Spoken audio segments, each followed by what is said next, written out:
We're talking to Baba Jamal shortly, and also Dr. Anthony Akoto, former finance minister. He'll be telling us about the State of the Nation address, if he thinks that the president actually delivered the actual State of the Nation address. If you listen to the majority leader, he did say that in the coming days they will be giving us the true state of the economy, suggesting that indeed the president probably did not, in their opinion, give us the actual state of the economy. So we'll be talking to Dr. Anthony Akoto and also Baba Jamal of the NDC, and we'll have to say a big thank you to you for staying with us since morning. We are still at the Parliament House discussing the State of the Nation address that was just delivered by President John Dramani Mahama a few hours ago, and I have to say a big thank you to you, Dr. Anthony Akoto. It's been a while.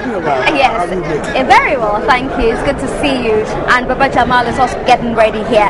Dr. Anthony Akoto, I want to talk to you first about the economy. I want to start with the IMF bailout plan. $1 billion.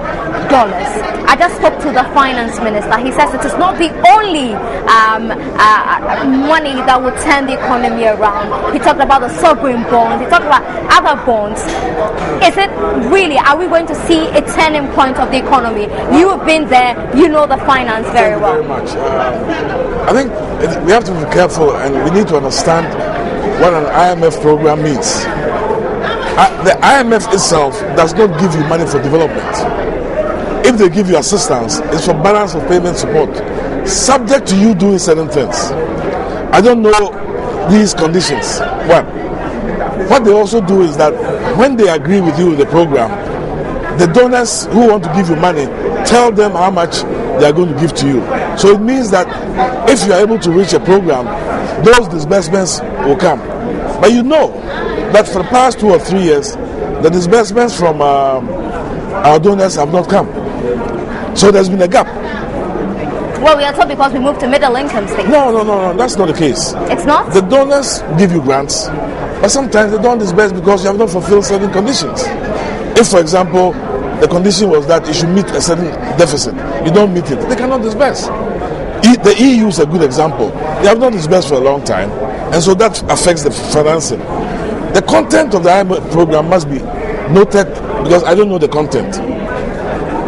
The president has already today, if you listened, announced an increase in taxes. That's part of the IMF program. The president implied there will be a reviewed budget.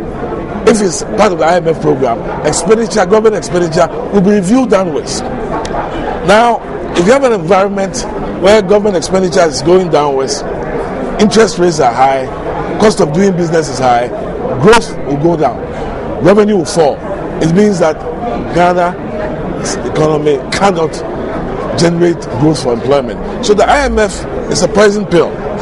It will bring fiscal discipline, which is what we are lacking.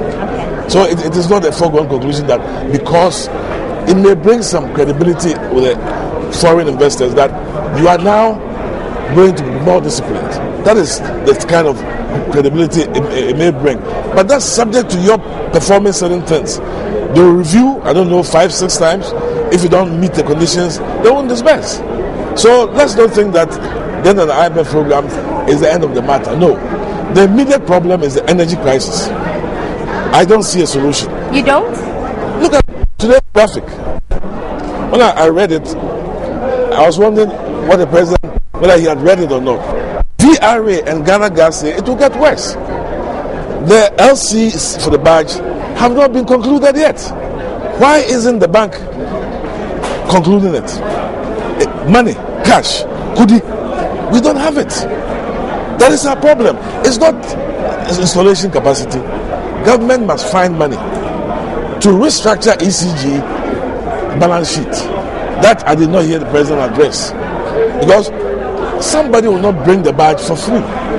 How much is it going to cost us? I have information suggesting that the president is directing GMPC. Why? Is a contract between GMPC and the companies? No. So why is the president directing GMPC? GMPC's core mandate is not buying diesel for the companies. Where is he going to get the money from? Look, as we speak, Parliament by law must approve the programs and activities of GMPC every year. Okay. As I speak, we haven't. Okay. Let me talk to you, Baba Jamal. You listened to him. Your thoughts about his submission? Yeah. No, let me just start by saying that the presentation by the president today, I mean, did it reflect the actual state of the nation? In fact, it really gave us a vivid, representation of what is happening on the ground. Everybody, in fact, one of the features that we need to note is that the admission by the president, honestly, that there is a problem on the ground, which both the minority and majority agree that is a problem.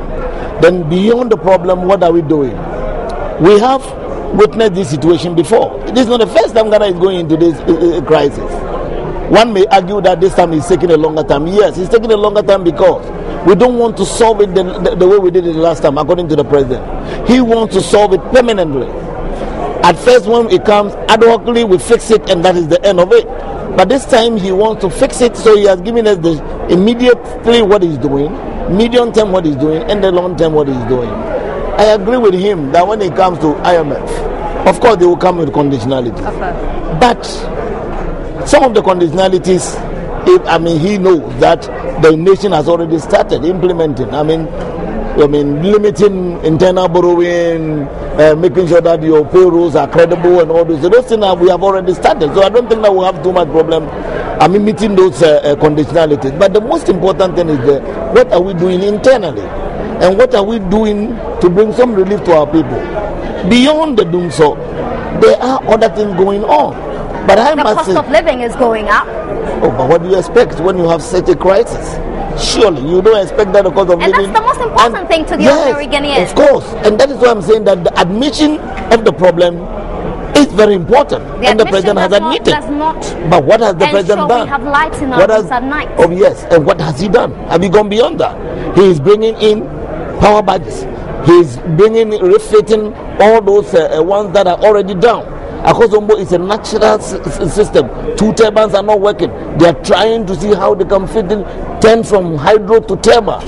These are practical things that are verifiable on the ground that is going on. Okay. Yes. Unfortunately, I have to wrap up on this one. Thank you very much, Dr. Anthony Akoto, and also Baba Jamal. But it's been a pleasure coming your way from Parliament House this afternoon. My name is Nana Banamwa.